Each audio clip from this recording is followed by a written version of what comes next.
He's back, everyone. He's back. And the Boston Celtics look like championship contenders. At least in the first two games. What's up, everyone, and welcome in to your Celtics source here on this Sunday evening after the Boston Celtics take down the Cleveland Cavaliers. Was a little bit of a tough game late into the game as the Cavs made it close, but for most of the game, it was a blowout. 25 points at one point in the game. And the most important fact is Jayson Tatum, yes, his shot looks, a little up and down, but that's always the case with Jayson Tatum. He's never been that pure shooter. He's always taken some time to get into games. The most important part is his ability to move up and down the floor, break the defense down off the dribble. You're looking for his side steps and his movement laterally. And for the most part, I actually thought that Jayson Tatum was able to do that. And we're going to get into his performance against the Mavericks and his performance against the Cavs, the most recent one this afternoon. But first, I ask that you please like and subscribe, follow social media. We haven't been able to do much coverage of the Celtics over the last week and a half as I've been really under the weather, and you can still sort of hear it a little bit in my voice. But for the most part, we're back, and we're going to try and do reactions after every game from here on out and into the playoffs. And I just wanted to start with just my reaction to Jayson Tatum coming back at this point in the season. In, less than 300 days, there's been some speculation on whether he should or should not come back. Very notably from Stephen A. Smith. Obviously he is a Knicks fan, and, you could just tell because Jayson Tatum, he doesn't look great, or at least back to, 100% Jayson Tatum. But what he does is he takes the pressure off of guys like Jaylen Brown, Derek White, Peyton Pritchard, and immediately in these two games, despite Jayson Tatum having an up and down shooting game, in both of them, you could just see the wide open shots that Derek White was getting, that Peyton Pritchard was getting. Jaylen Brown, there was speculation on whether, how would he deal with this? How would he deal for being that number one guy and going to more of that? I'm not going to say that number two option because I still think it's Jaylen Brown's team, at least this year. But there is definitely a doubt on whether he, how will he handle this sort of moment.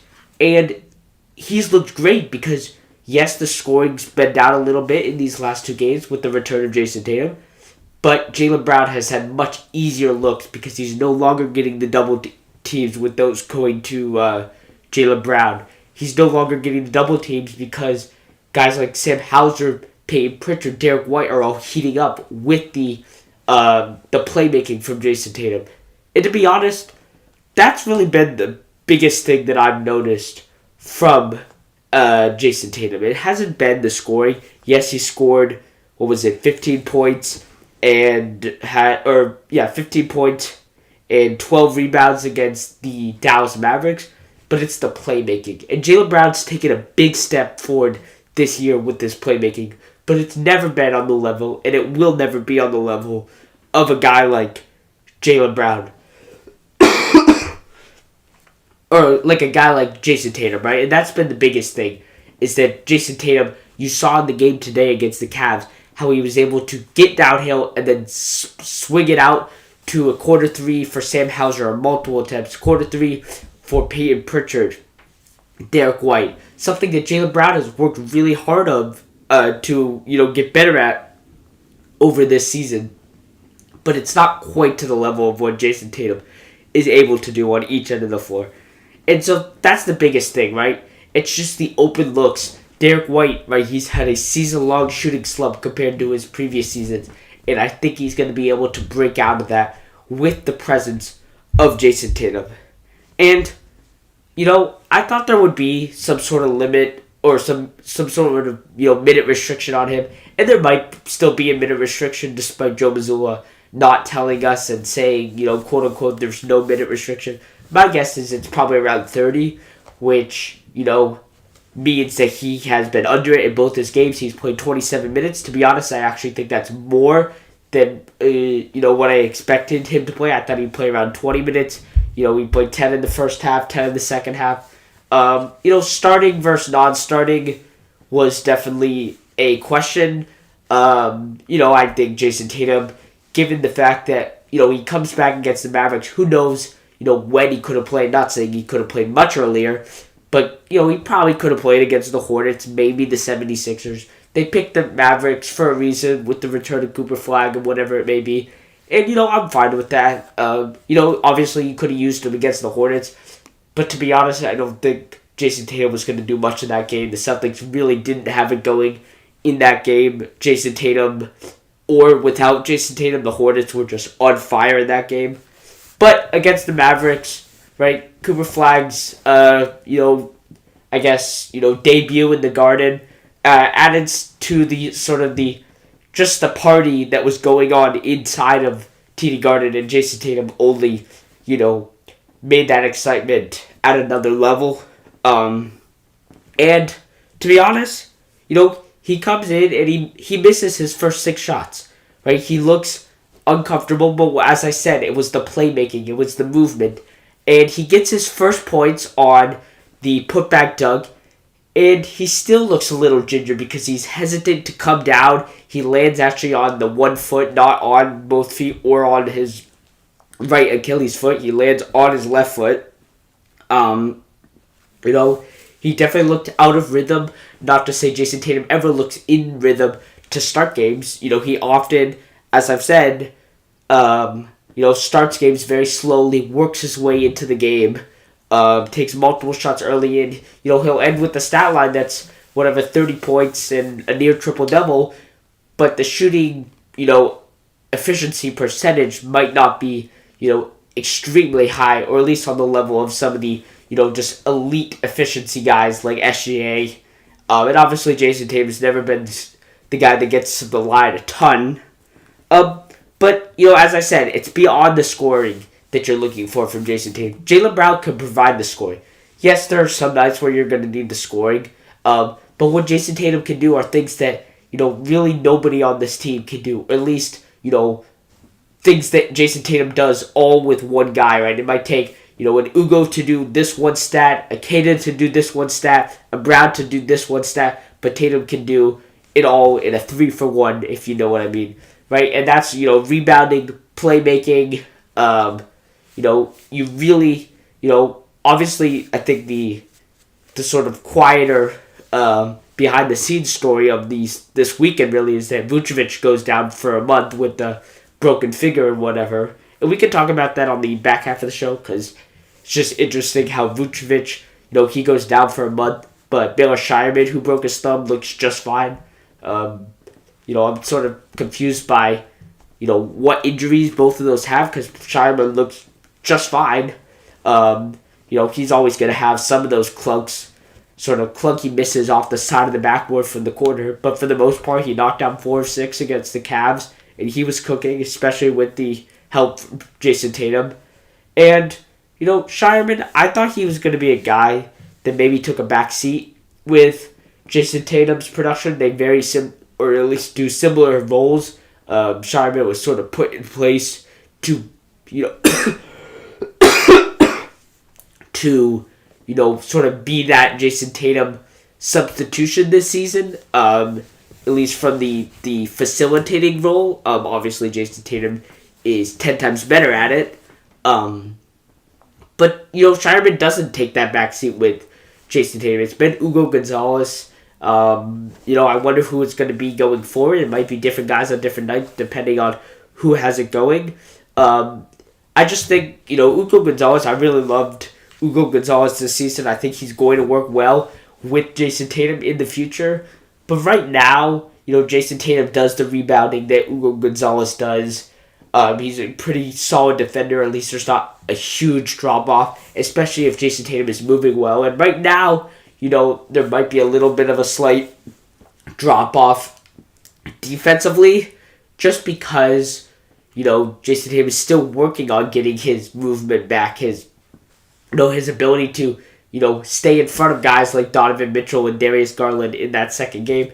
Right? You still saw there was a little bit of, hesitation sometimes. And that's going to take a month to get back. We can't be overreacting to a night where Jayson Tatum scores 30 points, or he scores 10 points, or he gets blown off the dribble, constantly, or he looks great, because there's going to be ups and downs, and we just have to sort of roll with it. Especially, against the Cavs game. The first game, I think the momentum and just the hype and the excitement and the nerves from being back on the court, sort of propelled him through that game. But definitely in the Cavs game, there was definitely a sort of drop-off. And, he had a much better start than he did in the Mavericks game. I think that just comes from, you just have a better feel of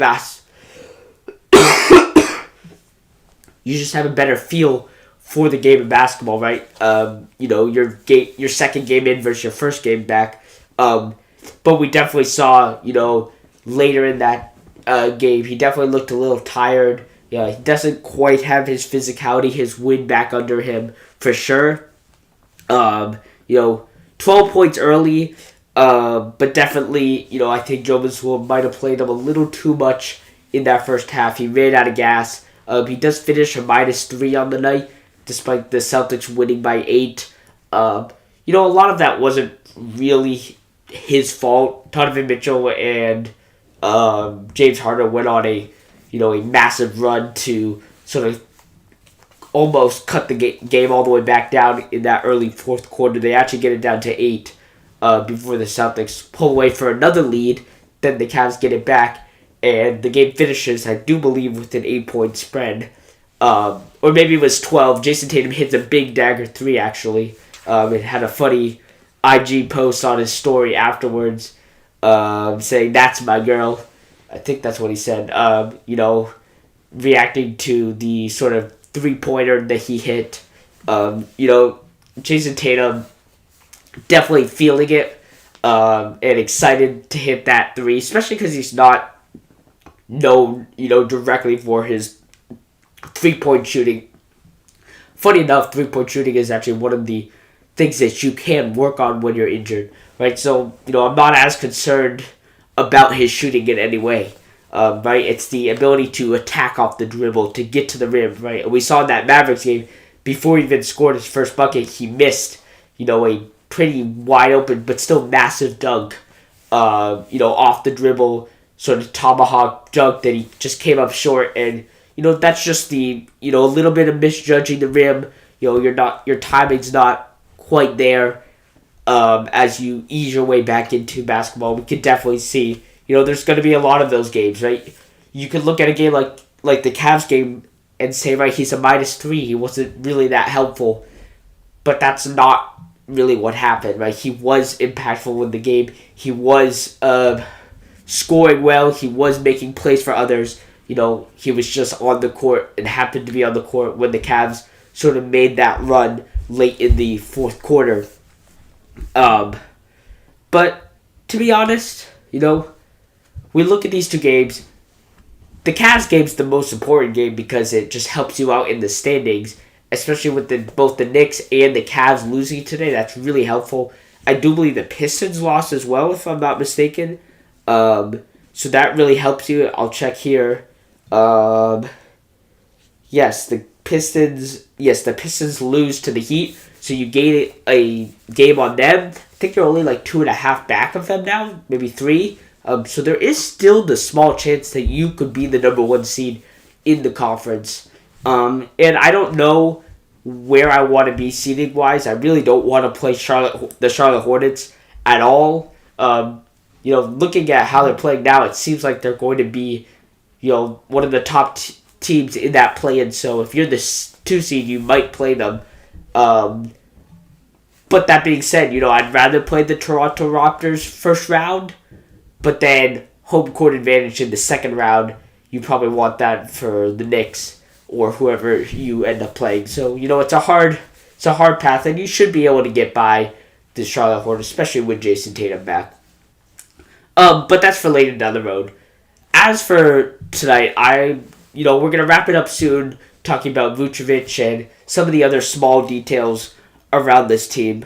But I do want to quickly talk about Jaylen Brown, and I think with Jayson Tatum, he's going to, he's still going to remain as the number one option offensively, there's going to be less of him bringing the ball up. It's probably going to be more Jayson Tatum and Derek White, and Jayson Tatum will, still defer to him for the most part and give him the ball, but there's going to be less of Jaylen Brown bringing the ball up, which is probably good.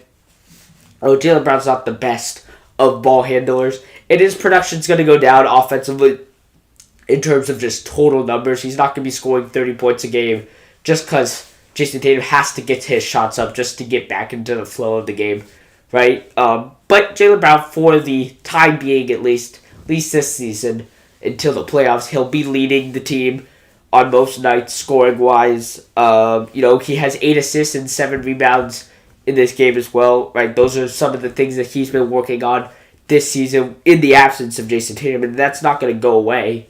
Right? 16 rebounds in 15 assists in the last 2 games here against the Mavericks and the Cavs. And you have a tough stretch coming up against Spurs and the Thunder. That's sort of where I was going with this whole thing. In the fact that you win the big game against the Cavs, standing-wise, but these are still 2 tough matchups against championship contenders, if not, teams that are expected to win the championship in the Oklahoma City Thunder. And so if you can get either one of these games, and finish with a winning record on the road trip, that's huge, not just for the momentum of this team, but also just for the expectations around this team, right? You still got to beat the Knicks when they come back to town, I believe. You have the Cavs one more time, maybe not, but you swept the Cavs this season. That being said, I'm not super scared about the Cavs. I think the tests for the Celtics is in the Pistons and in the Knicks, who, you might only see 1 or 2 more times, if any, before the start of the playoffs. As for, these 2 games coming up, they're going to be tough games, especially if you're working Jayson Tatum in, right? If Jayson Tatum's having a super bad efficiency game and he's trying things out and trying to get back into the flow of the game, you're going to struggle in those games. So you really need a superb Jayson Tatum, efficiency-wise, right? He doesn't have to be, heavy scoring, but he has to be efficient, and we'll see what he can do coming up. But as to wrap this video up, Nikola Vučević, he injured his finger in that Dallas game. He's going to be out for a month. I'm not super concerned for this regular season because they really haven't used him. It just means more minutes for Keita and Garza, who Garza's been pretty good, although, he's taken a step back recently. He's going to play more now. We saw him in the Cavs game. He looked pretty good. I do think that they're going to want to use Vučević in the playoffs, especially, if teams, are finding a way to handle Keita, who, he did get outplayed by Evan Mobley in this game for sure. So that's something to keep an eye on. Vučević, it's going to be hard. They really haven't done much with him so far. But it's, I'm not worried for say about them trying to integrate him back into the game. With like 3 games to go before the playoffs or whatever it is, whenever he comes back.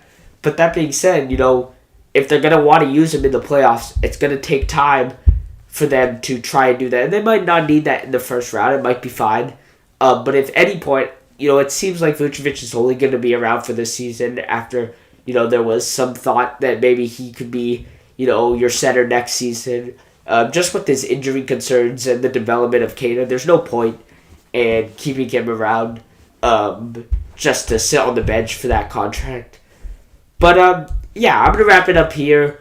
We will try and do a couple of videos, whether it be live or just episodes throughout the week. And obviously after the Spurs game, which I do believe, let me check the timing on that game. It is a 8 o'clock game, so pretty late game, but we'll have a live reaction like this one after the game. That'll probably be around 11 o'clock. So we'll go live after the Spurs game. Then they play the Thunder. There's no back-to-backs, which is a good thing for the Celtics right now, especially for Jayson Tatum for the time being. So that's great. And then, Jayson Tatum or Celtics will return home against the Washington Wizards, if I'm not mistaken. So that should be an easy win as well. So, I'll wrap it up here. Thank you guys so much for watching. Continue to follow on social media and on YouTube. You can check out this podcast and all podcast episodes on Spotify, Apple, Amazon, wherever you get your podcasts. And, until next time, go Celtics.